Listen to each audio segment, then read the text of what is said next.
Hey class, welcome to the first week of Introduction to Business. This week we'll be covering chapter 1, which is understanding the economic systems and business, and just in business in general. And so I wanted to give you a quick rundown of what the chapter entails and what we are actually doing this week. So I'm going to go ahead and click in.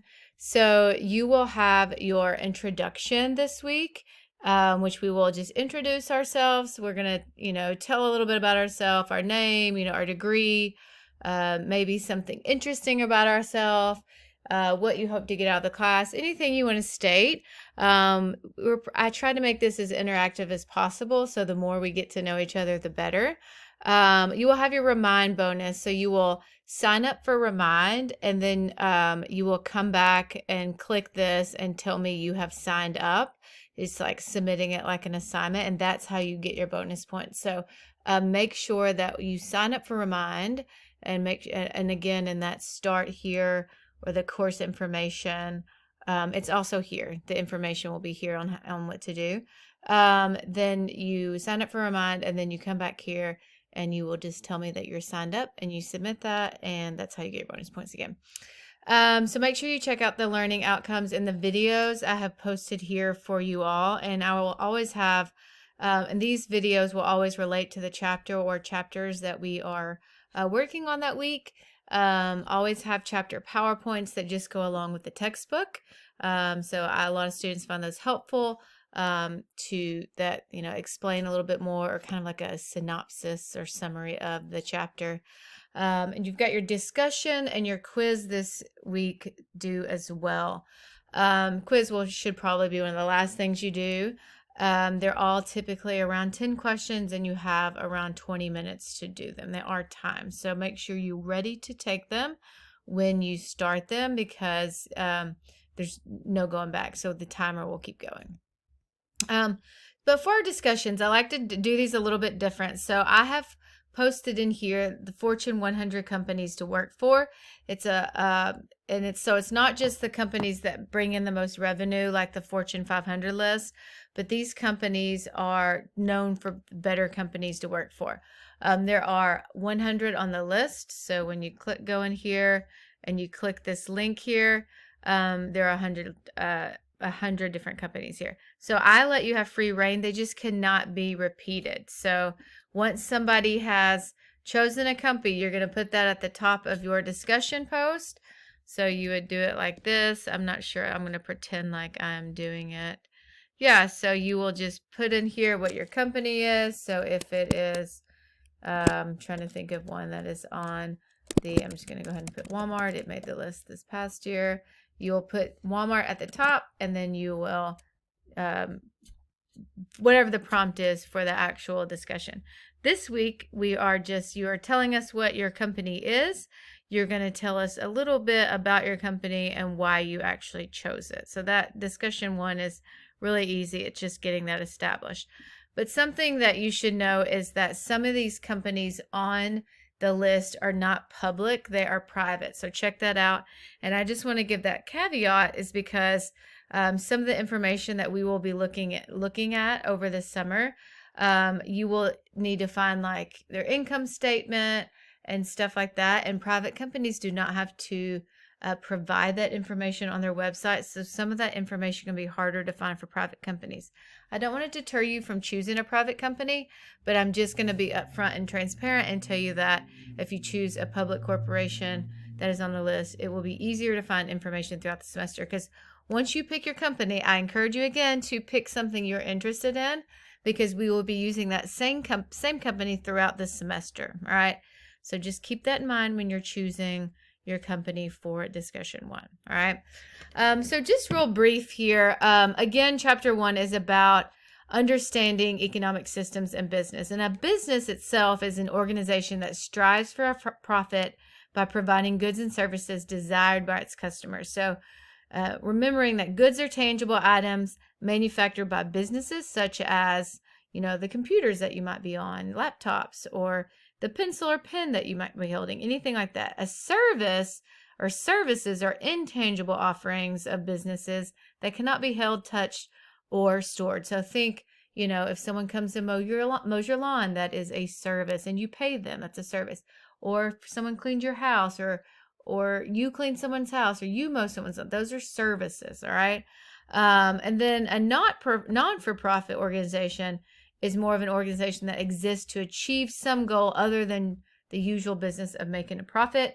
These are usually businesses raising money for charitable organizations or anything like that. So those are kind of the main three, if you will: service businesses, just a good business that sells goods, if you will, and then not-for-profit organizations. All right. And so organizations require inputs in the form of resources called factors of production. So, that's going to be including those natural resources, labor, human resources, all of that. So, kind of think about that when you're reading through the chapters, or this particular chapter. The external business environment is really composed of 7 key sub-environments. So those would be economic, political and legal, demographic, social, competitive, global, and technological. All right. So each of these sectors really create a unique set of challenges and opportunities for businesses. So in chapter 1, we really kind of dig into just basic economic verbiage and the basics of economics. And economics is the study of how a society uses scarce resources to produce and distribute goods and services. So a nation's economic system really consists of the combination of policies we have, our laws, and the choices made by our government to establish the systems that determine what goods and services are produced and how they are actually allocated. And I always think that when the more information you have on economics, or just the fundamentals of understanding economics and how they work, then you would be able to process news a little bit easier. Or when you hear, anything about recessions and downturns and all of that, if you have the knowledge of those economic fundamentals, it will definitely make a lot more sense to everyone. So I always say it's important for everyone to know the basics, if you will. But economics really has 2 main sub areas. We've got macroeconomics, which is the study of the economy as a whole. And that really looks at, aggregate data, or the sum or total data for large groups of people, companies, or products. But in contrast, we also have microeconomics, that focuses on more individual parts of the economy, such as households or firms. And economists really classify unemployment into 4 different types. So we'll have frictional unemployment, structural, cyclical, and seasonal. So you will read about that in chapter 1 as well. And, for some of you, you might have already had macro or microeconomics. They're 2 basic econ classes that if you're a business major, specifically a transfer business major, that you will actually have to take. So the government really tries to guide our economy to a sound balance of growth, employment, and price stability through what we call monetary and fiscal policies. And so demand is, and it also talks about supply and demand. Demand being the quantity of a good or service that people are willing to buy at various prices. And then supply is the quantity of a good or service that businesses will make available at various prices. So economists really identify 4 different types of market structures, if you will. And those 4 different types are perfect competition, pure monopoly, monopolistic competition, and oligopolies. All right. So in your book, it really talks about the different trends in business and economic environments, including our changing workforce, demographics, our global energy demands, and our different competitive changes, if you will. And so those are kind of like the basics of what chapter 1 really digs into. So sorry, I keep hitting buttons. Really just kind of digs into. And I think it's hits the fundamentals. But one thing I want to go back to real quick that I want you to pay attention to when you're reading through the chapter of chapter 1, it talks about again economics, and are different types of systems, and it mentions capitalism, also known as more of a private enterprise system, and that's based on competition in the marketplace and private ownership and the factors of production. So think about all of our resources, all right? So the United States is considered a capitalist economy. And a capitalist system really guarantees certain economic rights. So the right to own property, the right to make a profit, the right to make free choices, and the right to actually compete. And the right to own property is really central to capitalism. So some of these you might be familiar with since we live in the United States, but I just kind of wanted to throw that out there as well. It also talks about communist economies and how the government owns virtually all resources, and the economic decision making is really done by central government planning. So the residents or the people that live there have a little bit less say so when it comes to that type of thing, and those types of economic environments, if you will. So a lot of governments have kind of moved away from communism because it's, inefficient, and it really delivers a low standard of living. Socialism is another centralized economic system in which the basic industries are owned by the government or by the private sector under strong government control. And so when we think about different countries, China was always known as more of a communist country. If you think about some of those European countries like Sweden and countries like that, they are considered more of having that socialist economic system, if you will. And then the last thing I really kind of wanted to touch on is, the 4 different types of market structure. And I briefly mentioned it, but it mentions in your book, it talks about perfect competition, which is characterized kind of by many buyers and sellers, very similar products, good market information for both buyers and sellers, and it's easier to enter that type of market structure when it's perfect competition. Easier to enter, easier to exit into the market. And a pure monopoly, there's more of just a single seller in a market, all right? So think of our utility companies, if you will. A lot of times we don't have options. In a monopolistic competition, many firms sell close substitutes in a market that is easier to enter. So in an oligopoly, a few firms produce most or all of the industry's output. So when it comes to oligopoly, one example I like to use is airlines.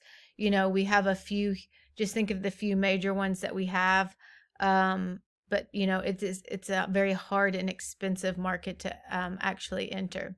An oligopoly is difficult to enter, and that is what one firm does will really influence the other. So kind of think when you're comparing airline prices and whatnot, sometimes you might find they're all relatively the same for those types of reasons.